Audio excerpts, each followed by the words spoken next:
یہ کویسچن کیا کہ ماہ سفر میں سورہ مزمل پڑھنا کیسا ہے؟ دیکھیں، جو ہمارے نبی کریم صلی اللہ علیہ وسلم کے دور کے کافر تھے نا، وہ ماہ سفر کو منحوس تصور کرتے تھے.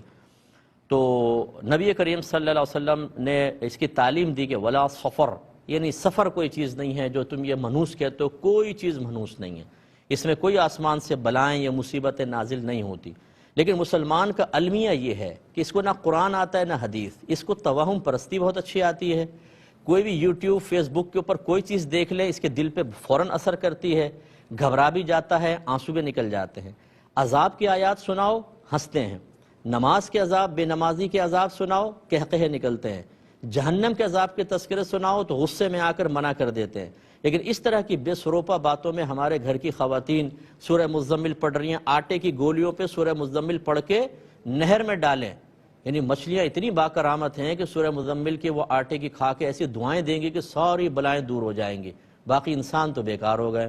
تو یہ سب بیکار اور خرافاتی باتیں ہیں. سفر کا مہینہ کوئی منحوس مہینہ نہیں ہے. جو ہماری بہنیں کہتی ہیں خالی کا مہینہ ہے، انتہائی جہالت ہے.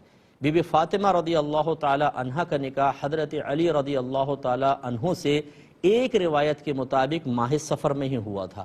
یہ کوئی منحوس مہینہ نہیں ہے، یہ کوئی خالی کا مہینہ نہیں ہے. جو کہے یہ خالی کا مہینہ ہے، اس کے یہاں کچھ خالی ہے. مجھے ایسا لگتا ہے علم سے یعنی خالی ہیں. تو یہ بہنیں خدا را آپ اپنے دین کے قریب آئیں. اس نے بات کہہ دی، ہماری دادی نے کہا تھا، نانی نے کہا تھا. دادی نانی کوئی عالمہ نہیں تھی بیچاری، دادی نانی کوئی بہت بڑی مفتیہ نہیں تھیں، دادی نانی کوئی اولیاء نہیں تھی کہ اللہ کی طرف سے الہامات ہو رہے ہوں، ان کو بڑے کامل اور پرفیکٹ الہامات ہوں. ان خرافات کو ختم کریں. سفر کا مہینہ عام مہینوں کی طرح ہے. کتنے بزرگان دین ماہ سفر میں فوت ہوئے ہیں، ان کے آراس ہوتے ہیں اس میں، اور وہ بڑا وہ دن بڑا عظیم سمجھا جاتا ہے جس میں کوئی بزرگان دین دنیا سے پردہ فرما کر اللہ تبارک و تعالیٰ کی بارگاہ میں خاص طور پہ ان کی روح جا کے سجدہ ریز ہوتی ہے.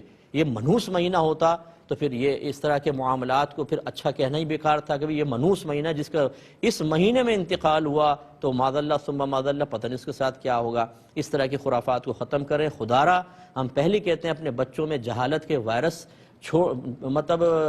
سرایت نہ کریں، ان کے درمیانی چھوڑ کر نہ جائیں. وہ اصل دین سے دور ہو کر انہی چیزوں کو بنیاد بنا کر خوف سے کانپتے رہیں گے، اور عذاب کی آیات قرآن سناؤ، حدیث سناؤ، ان کے دل پہ اثر نہیں ہوگا. یہ ایمان کی کمزوری کی علامت ہے. اس علامت کو ختم کریں، ایمان کی کمزوری کو ختم کریں، مضبوط ایمان کے بنیں.